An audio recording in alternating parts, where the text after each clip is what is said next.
May I come in sir? Yes please come. नमस्ते sir. नमस्कार, बैठिए। Thank you sir. आपका नाम प्रीति है? Yes sir. प्रीति, हम सब लोग वैक्सीनेटेड भी हैं और आपसे करीब 12 फीट की दूरी पर, आप चाहें तो मास्क हटा सकती हैं। जी सर, थैंक यू सर। अपने बारे में कुछ बताइए, ऐसा बताइए कि हमें आपका फॉर्म डिटेल में ना पढ़ना पड़े, आपसे सुन के ही हम अंदाजा लगा सकें। सर मेरा नाम प्रीति बेनीवाल है, मैं हरियाणा राज्य के पानीपत जिले से संबंध रखती हूँ। ठीक है। मैंने इलेक्ट्रॉनिक्स एंड कम्युनिकेशन इंजीनियरिंग में एमटेक किया है कुरुक्षेत्र यूनिवर्सिटी से। ठीक है। वर्तमान में मैं भारतीय खाद्य निगम में सहायक श्रेणी द्वितीय के पद पर कार्यरत हूँ। सहायक श्रेणी द्वितीय यानी असिस्टेंट ग्रेड 2? Yes sir. तो एमटेक करने के बाद ऐसी क्या नौबत आ गई कि आपको उस लेवल पे जाना पड़ा? सर नौबत की बात नहीं थी, मेरे पास अपॉर्चुनिटीज़ थी, पर मुझे अपनी सेवाएं ग्रास रूट लेवल पर देनी थी और एफसीआई ने मुझे वो मौका दिया ताकि मैं गरीब लोगों की सहायता कर सकूं, और ये एक बड़ी अपॉर्चुनिटी लगी मुझे और मैंने ज्वाइन की। तो अभी आप एफसीआई में कहाँ पोस्टेड हैं? सर करनाल। करनाल में, अपने घर के पास ही पोस्टेड हैं? जी। है ना। और आपका यूपीएससी का अटेम्प्ट कौन सा है ये? Sir 4th। पहले 3 अटेम्प्ट्स में क्या हुआ? सर प्री भी नहीं हुआ क्लियर। कभी भी नहीं हुआ? No sir. तो पहली बार आपका प्रीलिम्स हुआ, फिर मेंस भी हो गया और अब आप इंटरव्यू में भी आई हैं? जी सर। गुड। और आपका ऑप्शनल सब्जेक्ट क्या है? Sir sociology. तो आपने ऑप्शनल में इलेक्ट्रॉनिक्स का ऑप्शन नहीं था? इलेक्ट्रिकल तो है यूपीएससी में, सर इलेक्ट्रिकल इंजीनियरिंग है, इलेक्ट्रॉनिक्स नहीं है। वो इलेक्ट्रिकल प्लस इलेक्ट्रॉनिक्स है मेरे ख्याल से यूपीएससी में। सर मुझे उसमें मैंने जब सिलेबस चेक किया तो मुझे वो टॉपिक नहीं लगे जो मैंने पढ़े थे। अच्छा। तो आपने इसके लिए कोई यूपीएससी को कभी रिप्रेजेंटेशन दिया अपना कि हमारा विषय क्यों यूपीएससी के ऑप्शंस में नहीं है? नहीं सर। सर इसका एक वजह ये भी है कि मुझे समाजशास्त्र पढ़ना था और मुझे लगा कि मैंने अपना साइंटिफिक टेम्पर है वो अपनी एकेडमिक से गेन कर लिया है, अब मैं समाज के बारे में जानना चाहती हूँ तो मुझे सोशियोलॉजी पढ़ना चाहिए, और ये इसका मुझे विकल्प मिल गया। तो आप खुश हैं कि अच्छा ही हुआ कि इलेक्ट्रॉनिक्स यूपीएससी की लिस्ट में नहीं है? सर खुश नहीं हूँ, मुझे एक्सप्लोर करना था तो मुझे ठीक लगा सर। चलिए, सोशियोलॉजी आपने इसका मतलब ठीक से पढ़ा है, आपका बड़ा इंटरेस्ट उस विषय में है। सोशियोलॉजी में क्या आपको सबसे अच्छा लगा पढ़ के, उसी से बात करते हैं। सर सोशियोलॉजी में मुझे ये लगा कि कैसे हमने अपने सामाजिक बदलाव देखे हैं, हमारा भूतकाल क्या था, किस तरह की संरचना में हम रहे हैं और अभी संरचना कैसी है और किस तरह से ये बदलाव आए और आगे क्या बदलाव आ सकते हैं। चलिए ये बताइए कि जो न्यूक्लियर फैमिली का सिस्टम है, joint family versus nuclear family, इस पर आईपी देसाई ने एक बड़ा ब्रेक थ्रू काम किया जी, और एक कंसेप्ट दिया कि ये जो हम कहते हैं कि जॉइंटनेस खत्म हो गई है और न्यूक्लियर फैमिलीज आ गई हैं, ये गलत बात है जी। फंक्शनल जॉइंटनेस तो हमेशा थी, आज भी है, हमेशा रहेगी। क्या स्टडी है आईपी देसाई के इस मामले में, कुछ बता सकती हैं आप?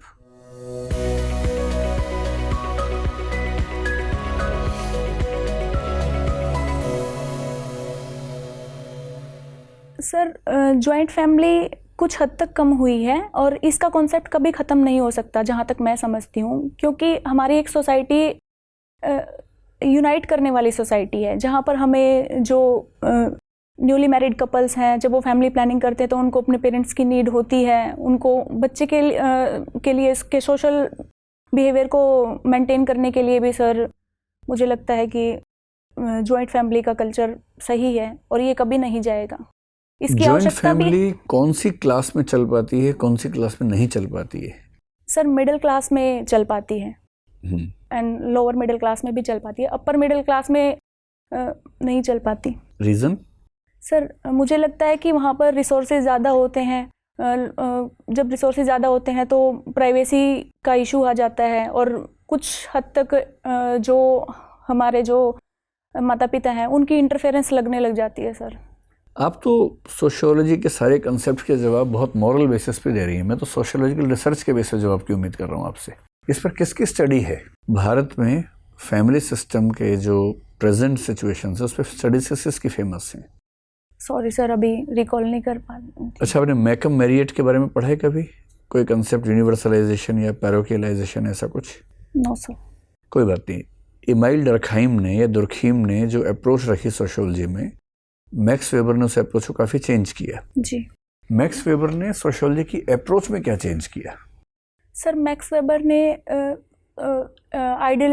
इंडिविजुअलिटी को ऊपर मानना और डरकिम ने सोसाइटी को ऊपर माना है।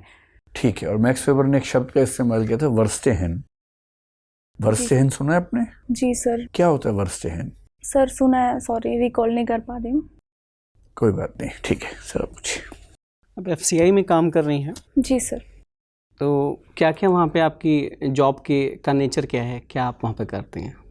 सर हम डिपो ऑनलाइन सिस्टम मैनेज करते हैं, प्रोक्योरमेंट करते हैं, मूवमेंट के लिए जब ऑर्डर आता है तो मूवमेंट का प्रोसीजर स्टार्ट करते हैं, फ्यूगमेंटेशन करते हैं।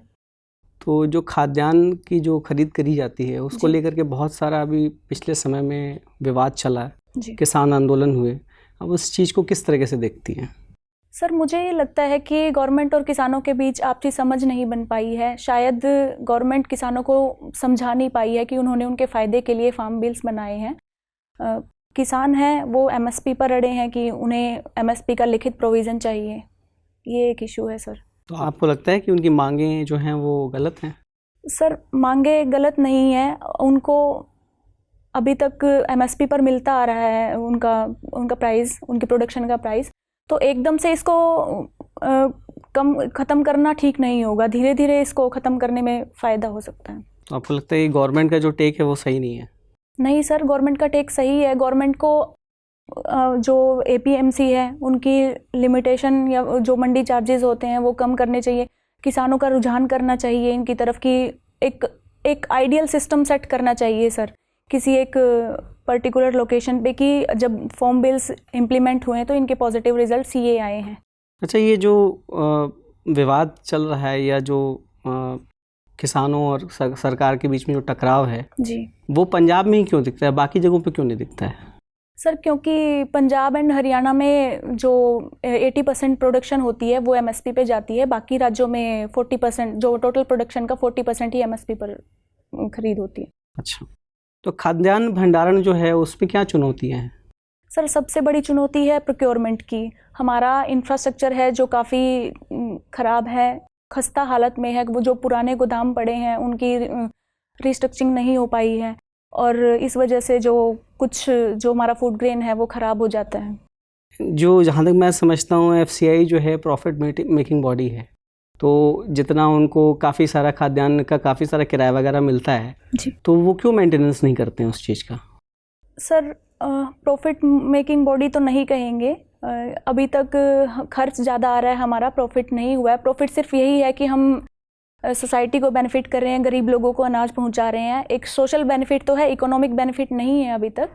और FCI का मार्जिन काफ़ी कम है। अगर हम चावल को 19 रुपये प्रति किलो पर खरीद करते हैं तो उसकी कॉस्ट हमें 40 रुपये पड़ जाती है सर, प्रोक्योरमेंट के बाद, फ्यूगमेंटेशन के बाद, ट्रांसपोर्टेशन चार्जेस लगाने के बाद वो 3 रुपये पर सेल करनी पड़ती है। तो काफ़ी मार्जिन है सर, उसमें लॉस हो जाता है। तो काफ़ी सारी मात्रा में खाद्यान्न खराब होता है कुछ हद तक सर। तो इस चुनौती से निपटने के लिए क्या करना चाहिए? सर इस चुनौती से निपटने के लिए एक तो हमें अपना इंफ्रास्ट्रक्चर ठीक करना चाहिए। इंफ्रास्ट्रक्चर में हमें जो 100 मिलियन मीट्रिक टन के जो साइलोज़ का कंस्ट्रक्शन चला हुआ है वो फ़ायदेमंद हो सकता है। जो लोकल नॉर्मल इंफ्रास्ट्रक्चर की बजाय स्टील के जो साइलोज़ होते हैं वहाँ पर अपने खाद्यान्न को रखना चाहिए। इसमें पब्लिक प्राइवेट पार्टनरशिप को इस्तेमाल कर सकते हैं इस केसेस में, खाद्यान्न भंडारण को बढ़ाने के लिए या इंफ्रास्ट्रक्चर को अच्छा करने के लिए? जी सर, ये जो साइलोज़ का निर्माण हो रहा है ये पब्लिक प्राइवेट पार्टनरशिप पर ही हो रहा है। अच्छा, अभी आपसे सर ने कुछ समाजशास्त्र के ऊपर सवाल पूछे जी, तो आपने उसके काफ़ी मॉरल बेस पे उसके जवाब दिए जी। जो समाजशास्त्र है क्या हम उसमें पढ़ते हैं कि क्या होना चाहिए या क्या है ये पढ़ते हैं? सर क्या है ये पढ़ते हैं। क्या है ये पढ़ते हैं जी। और आपने अभी एक सवाल के जवाब में ये भी बोला कि मुझे साइंटिफिक मेथडोलॉजी मैंने समझ ली थी, साइंटिफिक टेम्परामेंट डेवलप कर लिया था, जी, इसलिए मैं चाहती थी कि समाजशास्त्र पढूं। तो समाजशास्त्र का जो मेथडोलॉजी है वो साइंटिफिक नहीं है क्या? सर साइंटिफिक है, वो भी साइंटिफिक है, पर अगर मेरी एकेडमिक्स और ऑप्शनल में काफ़ी अंतर लगा मुझे, दोनों फील्ड अलग थे मुझे। किस तरीके से साइंटिफिक है मेथडोलॉजी? जो सोशियोलॉजी की मेथडोलॉजी है वो किस तरह से साइंटिफिक? सर सोशियोलॉजी हमें ऑप्शंस देती है कि हम क्या सुधार कर सकते हैं और किस तरह के जो सिस्टम अभी है उसकी संरचना किस प्रकार हुई है और इसमें कहाँ कहाँ कमियां हैं। तो उसमें सुधार की गुंजाइश है सर, और समाज शास्त्र इसको दूर करने में सहायता कर। प्रीति, आप पानीपत से हैं? जी सर। पानीपत में कई लड़ाइयाँ हुई हैं, जी कितनी सर। हुई हैं? सर 3। क्या हश्र हुआ, क्या नतीजे निकले? सर एक की जीत हुई, एक हारा। तीनों में एक पक्ष जीता, लेकिन इत्तेफाक से वो तीनों विदेशी थे जो जीते। Yes sir. और तीनों बार देशी लोग हार गए। जी सर। पानीपत की हवा में ऐसी क्या बात है कि विदेशी लोग ही जीत जाते हैं उधर? सर पानीपत में ऐसा कुछ स्पेसिफिक नहीं है कि वहाँ उसको ऐसा बोला जाए। उनकी हारने वालों के हार का कारण कुछ और था, उनको लोकल लेवल पर सपोर्ट नहीं मिली बाकी राजाओं की, कुछ उनकी जो युद्ध नीतियाँ थी वो फेल हुई, इस वजह से सर। क्यों ये तीनों लड़ाइयों में स्थानीय लोगों का साथ क्यों नहीं हासिल कर पाए देशी राजा? सर पहली लड़ाई में जो इब्राहिम लोदी की जो हार हुई है, उनका, वो भी अफ़गान रूलर थे, तो उनको लोकल सपोर्ट नहीं मिल पाया जो यहाँ के राजा थे, अवध के और बाकी आसपास के। लेकिन दूसरे तो यहीं के थे, हेमू तो यहीं के थे। सर हेमू के यहीं थे। हेमू का जन्म कहाँ हुआ था? सर रेवाड़ी में। स्थानीय आदमी थे जी। फिर भी स्थानीय लोगों का साथ क्यों नहीं मिला? सर स्थानीय लोगों का साथ उनको मिला था, उनके पास काफ़ी वो आसपास के लोगों का साथ भी था, वो जीत भी चुके थे उस लड़ाई में, तो अंत में उनकी आंख में तीर आके लगा था, तो इस वजह से उनकी जो सेना थी वो डिमोरलाइज हो गई। अच्छा, आजकल राजस्थान में कंट्रोवर्सी चल रही है कि अकबर जीते कि राणा प्रताप जीते, आपको क्या लगता है कौन जीता हल्दीघाटी की लड़ाई में? सर इस पर रीजनल व्यू हो सकता है राजस्थान के लोगों का, पर जो इतिहासकारों ने लिखा है हम अभी उसी को साक्ष्य मान सकते हैं।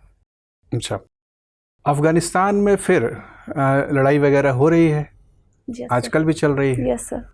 वहाँ भारत की जो विदेश नीति है, क्या लगता है विफल होती जा रही है? सर इसको विफलता नहीं कहेंगे विदेश नीति को, पर भारत की तरफ से थोड़ा ढील बढ़ती जा रही है तालिबान के साथ बात करने में। हो सकता है तालिबान अफगानिस्तान का फ्यूचर हो। 1996 से 2001 के बीच हमने तालिबान से कोई बात नहीं की, तो हमारा काफी। अगर आप विदेश मंत्री होती तो क्या करती? सर मैं बातचीत के रास्ते निकालती तालिबान से।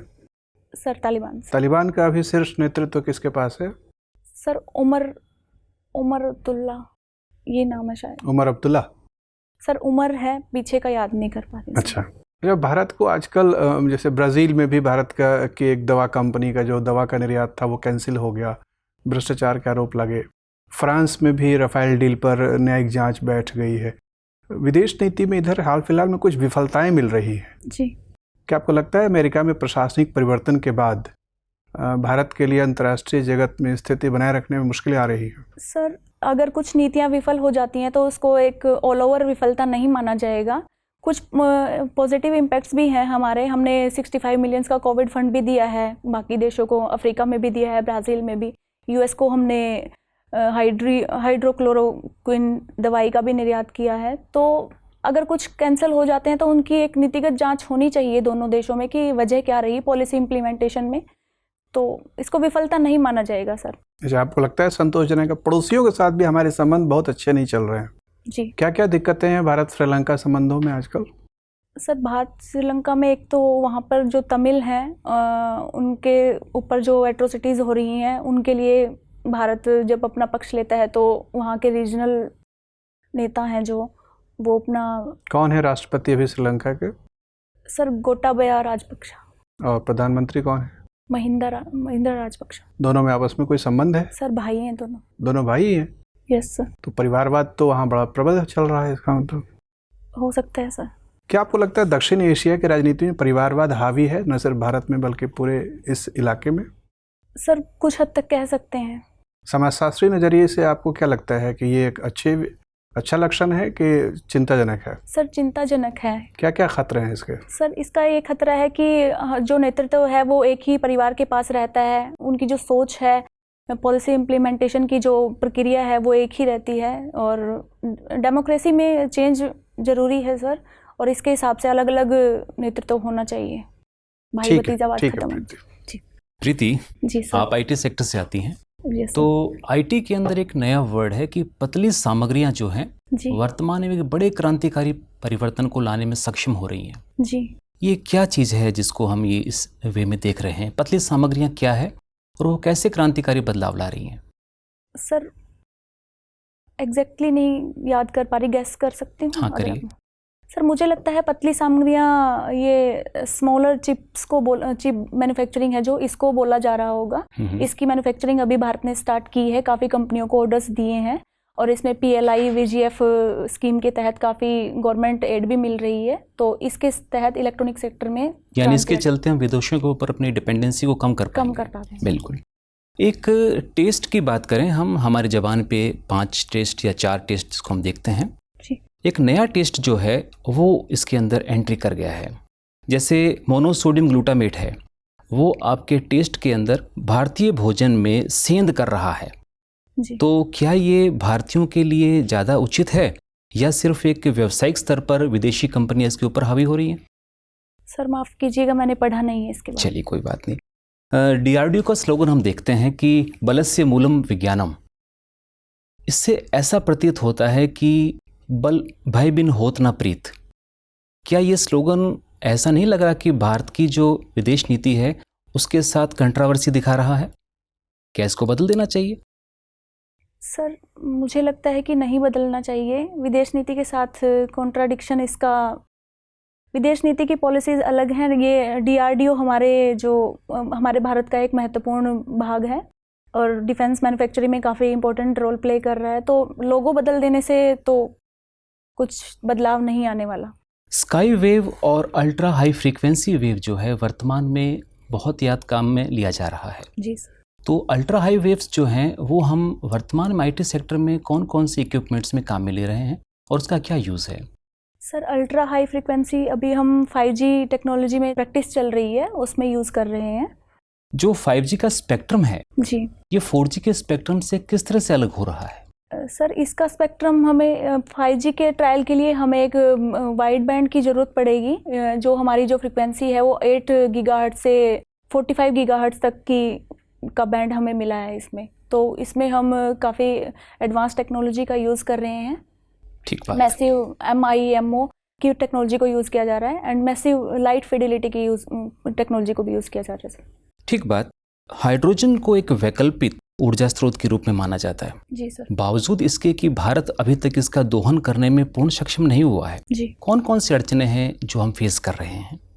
सर मुझे लगता है कि एक कारण ये है कि हमारे पास टेक्नोलॉजी नहीं है इसके रिगार्डिंग, और दूसरा स्किल्स की भी कमी है, यही वजह से।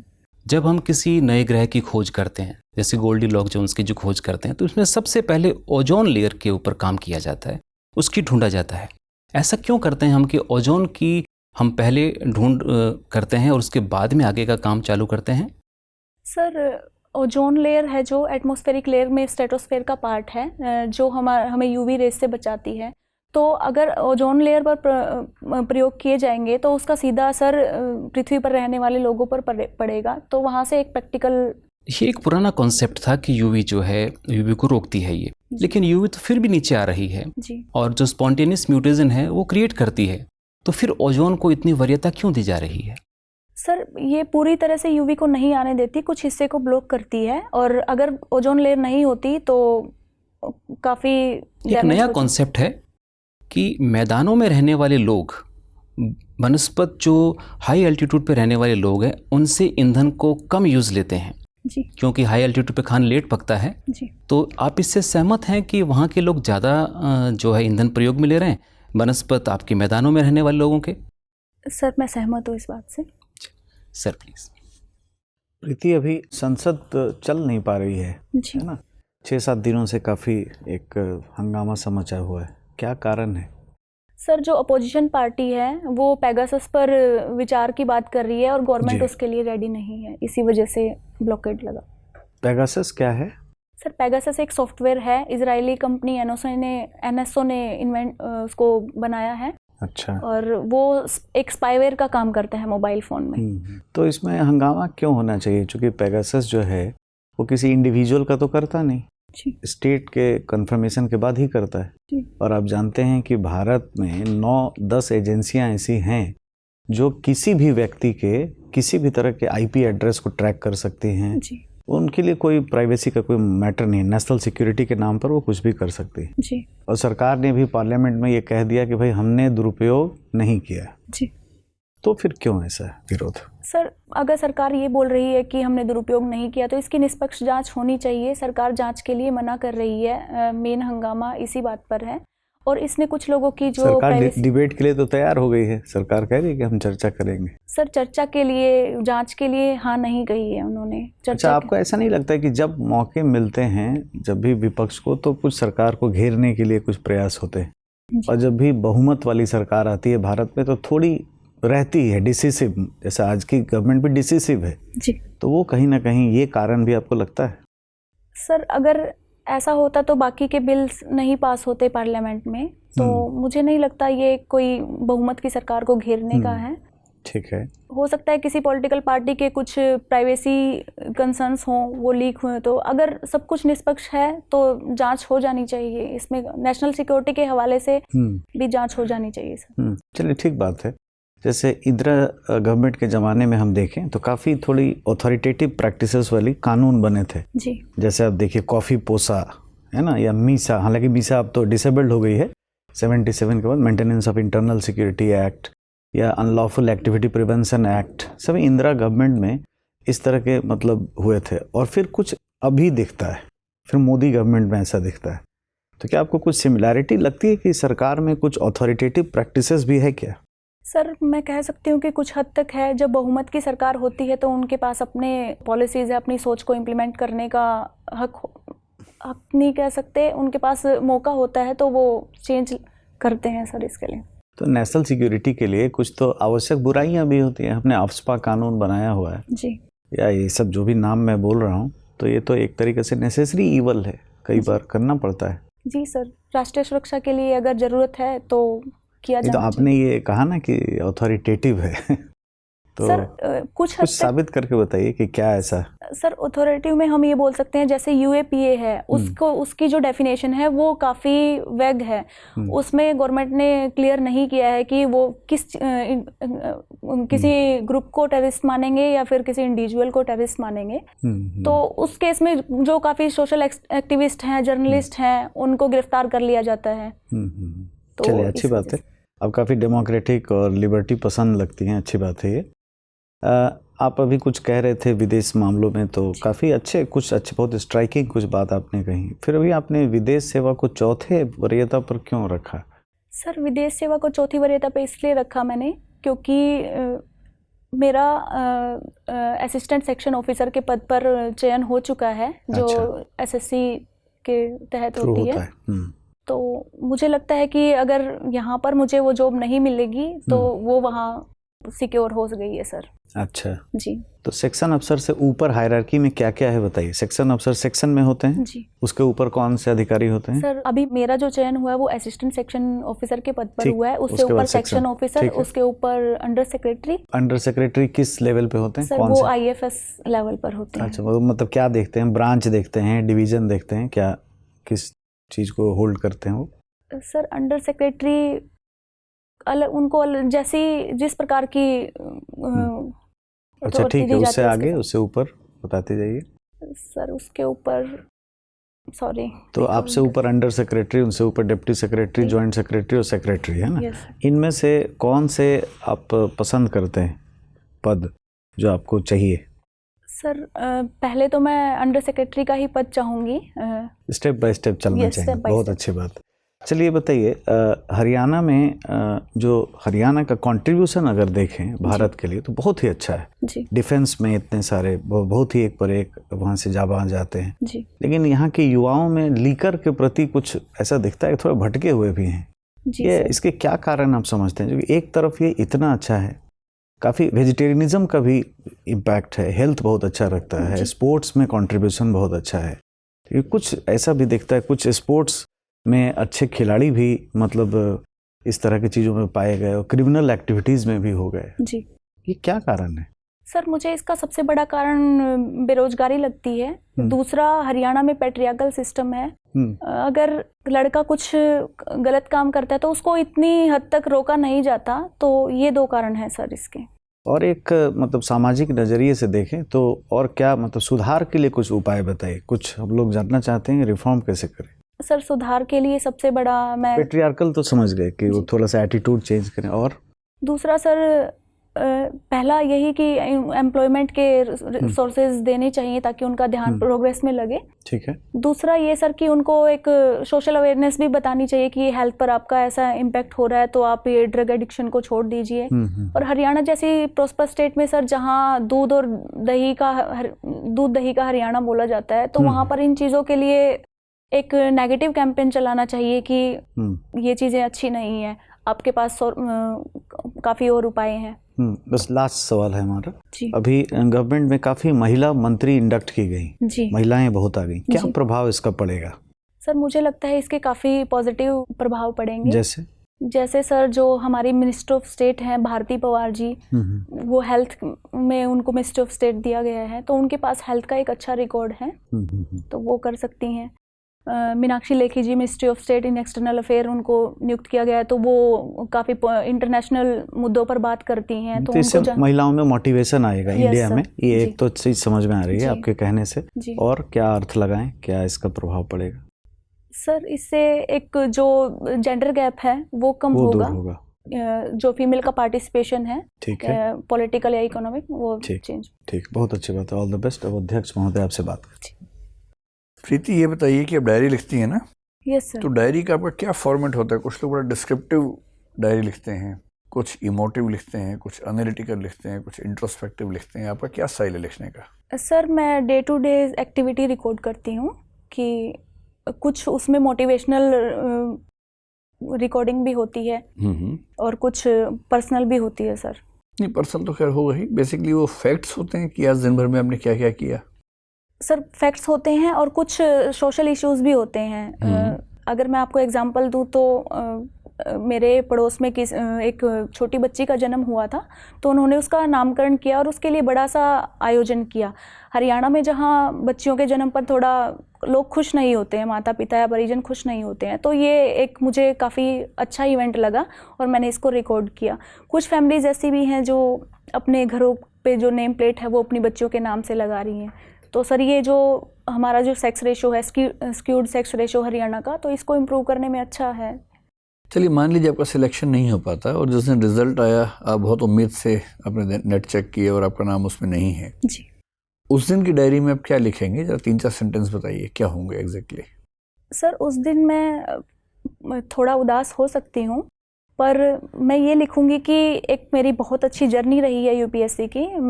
मुझे बहुत महानुभवों को फेस करने का मौका मिला और ये एक प्रक्रिया है सर जो मुझे काफ़ी कुछ सीखने के लिए बाधित करती है। ये बताएं कि जिस तरह से आर्टिफिशियल इंटेलिजेंस पे काम चल रहा है, अभी मशीन लर्निंग पे चल रहा है, मेरे ख्याल से वो दिन बहुत दूर नहीं है जब मशीनें इंसानों को हरा देंगी। जी। आप मुझे बताएं कि वो कब होगा और वो अलग अलग फेजेस बताइए। जैसे हमारे थिंकिंग का एक प्रोसेस है जो एनालिटिकल थिंकिंग है जी। एक मेमोरी वाला एस्पेक्ट है, एक क्रिएटिव थिंकिंग का एस्पेक्ट है। इन सभी एस्पेक्ट्स में मशीनें कब कब इंसानों को हरा देंगी, आपका क्या अनुमान है? सर जो एनालिटिकल है उसमें मैं बताना चाहूँगी कि जैसे हमारे पास सिरी है, एलेक्सा है, तो वो हमारी जो थॉट प्रोसेस है उसको रीड कर रही हैं और ये प्रोसेस अभी आ चुका है, ये तो हो चुका है। थॉट प्रोसेस को भी रीड कर लेती हैं? जी सर। कैसे? सर अगर हम कुछ, आपको पता है कि जैसे कुछ सर्च करते हैं गूगल पे तो हमें उसकी ऐड बार बार कहीं ना कहीं दिखती रहती है, तो यही आर्टिफिशियल इंटेलिजेंस है सर। उनको वो हमारा जो टेस्ट है, हमारी चॉइस है, उसको ट्रैक कर लेते हैं। ठीक है, इस वजह से। हाँ, तो बताइए उन सारे एस्पेक्ट्स में कब कब मशीनें हमसे आगे निकल जाएंगे? मैकेनिकल में सर ऑलरेडी कर चुकी हैं। अगर हम रोबोट्स बना रहे हैं तो ऑलरेडी इस पर काम हो चुका है। एनालिटिकल में वो ये जो सिरी एंड एलेक्सा जैसे सॉफ्टवेयर हैं ये आ चुके हैं और टेक्निकल एडवांसमेंट भी हो चुकी है सर। अब टोटली ह्यूमंस को रिप्लेस नहीं कर पाएंगे मेमोरी सर। में भी वो हमसे आगे हैं शायद। यस सर, मेमोरी में आगे। वो फिजिकली सर हमें रिप्लेस नहीं कर पाएंगे रोबोट्स। Yes sir. जैसे हवाई जहाज है, ट्रेन है, हम कहाँ वो सब काम कर सकते हैं? सर अभी रोबोट्स का प्रयोग तो कोविड-19 में भी हुआ है, हॉस्पिटल्स में हुआ है। जो आइसोलेट किए गए थे लोग, उनको तो क्या ये मान लेना चाहिए कि मशीनें इंसान से आगे निकल गई हैं? सर मशीन इंसान से तो आगे नहीं निकल सकती। क्यों? पर कुछ हद तक ये हमारी सहयोगी हैं। एक ज़माने में जो बड़े बड़े जीव हुआ करते थे डायनासोर, वो भी ये सोचते थे कि इंसान डायनासोर से तो आगे नहीं निकल सकता जी, लेकिन हम आगे निकल गए उनसे, तो मशीनें क्यों नहीं निकल सकती हमसे आगे?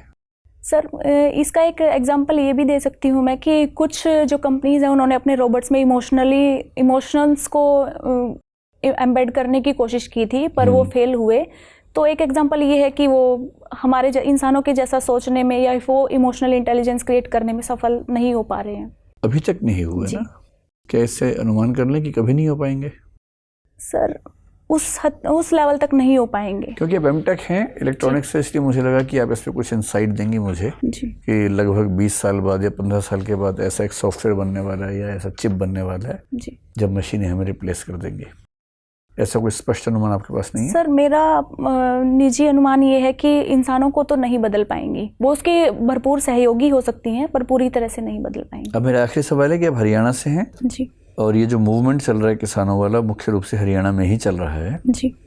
आप मुझे ये बताएं, क्योंकि आप हरियाणा से भी हैं, FCI से भी हैं और सिविल सेवाओं में आना भी चाह रही हैं जी, इन तीनों गुणों को देखते हुए मान लीजिए कि हरियाणा के चीफ मिनिस्टर आपको बुलाएं जी, और कहें कि आप ही पॉलिसी बनाइए कि हम कैसे इस चीज़ को टैकल करें, कैसे आंदोलन खत्म करें जी, और आपको फेस बना दे सरकार का, आपको ही बात करनी है किसानों से, जी। आप क्या उनसे बात करेंगे कि आंदोलन खत्म हो जाए? अगर उनको समझाया जाए पूरी तरह से कि आपकी जो कॉन्ट्रैक्ट फार्मिंग है, जो आपका जो प्रोड्यूस है ये ओपन मार्केट में आप सेल कर सकते हो, ये आपके लिए फ़ायदेमंद है और आपकी जो इनकम है इसको डबल भी कर देगा, तो इससे हो सकता है सर, वो कन्विंस हो सकते हैं।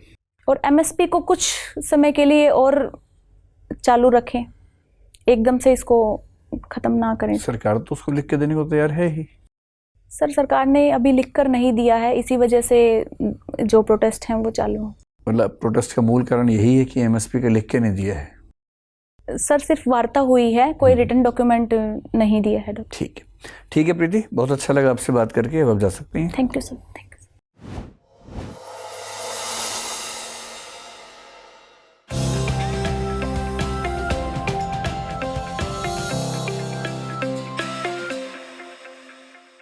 बैठिए। कैसा लगा आपको प्रीति इंटरव्यू देके? सर मुझे इलेक्ट्रॉनिक्स और सोशियोलॉजी से रिलेटेड जो भी क्वेश्चंस थे उनका जवाब मैं शायद उतनी सटीकता से नहीं दे पाई। परफेक्ट। और क्या लगता है कितने नंबर मिलेंगे इस इंटरव्यू में आपको? सर एवरेज ही मिलेंगे, बिलो एवरेज। और कितने अंक आपको चाहिए IAS बनने के लिए, कुछ अनुमान? सर 200 से ज़्यादा चाहिए। 200 से ज़्यादा चाहिए, तब तो थोड़ी सी स्ट्रगल आपको करनी पड़ेगी। आपकी एंट्री ठीक है, बैठने का तरीका भी ठीक है, ड्रेस ये बहुत फॉर्मल नहीं है, आप ये तो वहाँ नहीं पहनने वाली? नहीं सर। है ना? हाँ। क्या साड़ी पहन रही वहाँ पर? जी सर। हाँ, वो ज़्यादा ठीक है। उसमें भी देखिए थोड़ा फॉर्मल टच रहना चाहिए, बहुत इनफॉर्मल ना हो। देखिए, जो अगर मुझे बताना हो अच्छाई क्या है, तो अच्छाई ये है कि आप हर क्वेश्चन को हैंडल कर रही हैं, बहुत दबाव में नहीं आ रही हैं, और हम दबाव पैदा कर भी रहे हैं तो बहुत फ़र्क आपको पड़ नहीं रहा उस बात से, ये अच्छी बात है। कूल हैं, बोलने का तरीका अच्छा है, वो सब अच्छी बातें हैं जो कि पे करेंगे आपको। पार्लियामेंट पे आप ठीक थी, साइंस चेक में एक आध क्वेश्चन छोड़ दो, जनरली हैंडल कर लिया आपने। IR पे भी जनरली आप ठीक थी, हरियाणा के मुद्दे पे भी ठीक थी, डायरी वाला मैंने पूछा उस पर भी ठीक थी। हो क्या रहा है कि कहीं कहीं तो आपकी नॉलेज थोड़ी सी कम है। अब वो कम है या बाई चांस वही टॉपिक फंस गया, अब ये नहीं पता। जैसे सोशियोलॉजी में मैंने आपसे कई क्वेश्चंस पूछे जी, लेकिन मुझे लगा कि बहुत लेमैन आंसर दे रहे हैं, जबकि आपने सोशियोलॉजी से IAS का एग्ज़ाम पास किया है, तो आपसे अपेक्षा ज़्यादा होगी। मैंने IP देसाई, बहुत famous case study IP Desai की है, लेकिन उसका आपने जिक्र किया नहीं, कौन सी बुक है, क्या उनके जजमेंट से, वो नहीं बताया। फिर थिंकर्स में जब बात हुई तो दुर्खीम और मैक्स वेबर का अंतर भी बहुत क्लियर कट नहीं आ पाया। वर्स्टेन तो बहुत बेसिक अप्रोच है, पढ़ी होगी आपने। तो जो पहली फीलिंग आई सोशियोलॉजी के समय वो ये कि डेप्थ थोड़ी सी कम है इन चीज़ों पे, ठीक है। फिर जब हिस्ट्री की बात आई तो ये हमें थोड़ा सा लगा कि और बढ़ा। तो एक तो है नॉलेज वाला मामला, वो तो आप देख ही लीजिए जहाँ जहाँ पर चीज़ें मिसिंग है। मुझे जो चिंता ज़्यादा लगी वो दो चिंताएं हैं जो अप्रोच के लेवल पे हैं। पहला, थोड़ा सा सेल्फ बोस्टिंग वाला कहीं कहीं एलिमेंट आया। जैसे शुरू में आपसे हमने पूछा कि आपने क्यों सोशियोलॉजी लिया, तो आपने कहा कि मैं साइंटिफिक टेम्पर तो डेवलप कर चुकी थी, अब मुझे समाज की सेवा करनी थी। ये कहने की बात नहीं होती कि मुझे समाज की सेवा करनी है, तो समाज की सेवा करनी है, ये सब कहने से बचिए। इससे लगता है कि आप खुद अपनी तारीफ कर रही हैं, जो थोड़ा सा ना कभी कभी खराब लगता है जी। दूसरा एक तरीका होता है बोलने का जिसमें बहुत जनरलाइज्ड आंसर्स देते हैं, बहुत जनरलाइज्ड। जैसे आपके 2-3 वाक्य में बताता हूँ। Ideal plus generalized. मैंने पूछा कि परिवार की संरचना में जो परिवर्तन है, संयुक्त परिवार और उसमें, आपने कहा सर संयुक्त परिवार तो कभी खत्म हो नहीं सकता। ये कैसे कह सकते हैं? संयुक्त परिवार कभी शुरू तो हुआ ही था जी, और जब तक शुरू नहीं हुआ था तब तक वो नहीं ही था जी, तो अब यूरोप में, अमेरिका में संयुक्त परिवार लगभग खत्म हो चुका है जी, अगर वैसे ही इकोनॉमिक चेंजेस यहाँ आते गए 100, 200, 300 साल बाद, शायद यहाँ भी चीज़ें चेंज हो जाएं। जी, सोशियोलॉजी पढ़ने के बाद अगर हम दावे करते हैं इस तरह के फ्यूचर वाले दावे ना, ये बहुत अच्छी अप्रोच नहीं है, इससे बचिए। फिर एक बार आपसे पूछा कि पानीपत के युद्ध में क्या हुआ, तो आपने कहा कि सर मतलब एक जीता एक हारा। अब ये जो आंसर ना, इससे लगता है कि जैसे मतलब मजाक बन गया हो जैसे। ओके। हमने पूछा युद्ध में क्या हुआ, आपने कहा सर एक जीता एक हारा। तो सीधी सी बात है कि जब 2 लोग लड़ेंगे तो एक जीतेगा एक हारेगा। जी सर। होना क्या चाहिए, यूपीएससी का इंटरव्यू है ना, बहुत ऑथेंटिक जवाब दीजिए कि सर पानीपत में 3 युद्ध हुए, पहला इस साल में हुआ, इसमें ये जीते ये हारे, दूसरा इस साल में ये जीते ये हारे, और तीसरा इस साल में ये जीते ये हारे। जी। जब आप इतने ठोस तथ्यों के साथ बात करेंगे ऑथेंटिक, तब जो इम्पैक्ट आता है ना, वो एक अलग ही इम्पैक्ट है। जी सर। वो बहुत जनरलाइज आंसर से नहीं आता है। स्थानीय लोग वाली बात पानीपत के युद्ध में क्या कि आपने खुद को फंसा लिया बेसिकली, जो बहुत ज़रूरत नहीं थी। तथ्यों पे रहती और अच्छा रहता। जी। कुल मिला के पहला काम ये करना है कि सोशियोलॉजी और अपने इलेक्ट्रॉनिक्स में थोड़ा सा तथ्यों को देखिए। जी सर। लेटेस्ट टेक्नोलॉजी कौन कौन सी है वो देख लीजिए, और सोशियोलॉजी में जो बेसिक थिंकर्स के बारे में, जी। फैमिली, कास्ट, यही मेन क्वेश्चंस रहते हैं। जी। और हर एक टॉपिक पे कुछ बुक्स के नाम, कुछ केस स्टडीज के नाम याद रखिए ताकि आप कोट कर सके वहाँ पर, उसका बड़ा फर्क पड़ता है। जी। सेकंड, बहुत जनरल और बहुत आदर्श वाली बातें करने से बचना है। जी। दावे नहीं करने कि परिवार तो कभी खत्म हो ही नहीं सकता, ऐसा नहीं करना है ना, क्योंकि फोर्सेस ऑफ चेंज समाज में लंबे समय तक होती हैं। फिर कल को क्या होगा, आज से 2000 साल के बाद क्या होगा, हमें क्या पता। जी सर। हम तो केवल अनुमान ही कर सकते हैं। ठीक है, अब आप बताएं कोई सवाल आपका हो तो। बाकी जो अच्छी बात है मैंने आपको बताया कि आप कूल हैं, चीज़ों को हैंडल करती हैं, स्ट्रेस में नहीं आती हैं, और बात करके ठीक लगता है आपसे, कोई तनाव वाली बात नहीं होती है। जी सर। पूछिए क्या पूछना है आपको। सर सोशियोलॉजी से ही रिलेटेड पूछना है मुझे, तो मुझे हर थिंकर से रिलेटेड मतलब सबकी पूरा ब्रशअप करना होगा इसके लिए फिर से? एक नज़र देख लीजिए। जी। क्योंकि आपको पता नहीं ना, जो 5 मेंबर्स आए हैं उनमें से एक आध हो सकता है सोशियोलॉजी पढ़ के आया हो कभी ना कभी, जी। कुछ बातें पूछ सकता है। जी सर। चांसेस हैं इस बात के। जी। और 5 ही तो थिंकर्स हैं आपके पास, कौन से ज़्यादा थिंकर्स हैं? 5 को पढ़ लीजिए एक बार। जी सर। मुश्किल से 7-8 घंटे लगेंगे। जी सर। बाकी जो पेपर 2 आपके, उसमें फैमिली और स्ट्रेटिफिकेशन मेन वही है। जी। ज़्यादा उनसे ही पूछेंगे। जी सर। कोई और डाउट? सर मुझे ये पूछना है कि कैसा रहा मेरा इंटरव्यू, आपके हिसाब से कितने मार्क्स मिल सकते हैं सर? आज का इंटरव्यू आपका थोड़ा सा एवरेज है, लेकिन उतना नहीं जितना आप सोच रही हैं। मेरे ख्याल से 150 प्लस की रेंज तो है आपकी अभी भी। जी। और आपका जो पोटेंशियल है वो 200 का है, लेकिन इन 2 चीज़ों से अगर आप बचेंगे तो फिर मतलब एक झटके में ही बहुत अच्छे नंबर बढ़ सकते हैं आपके। जी सर। थोड़ा सा मेहनत कीजिए उस तरह से। जी सर। ठीक है। जी sir. All the best. Okay sir, thank you sir. Thank you sir.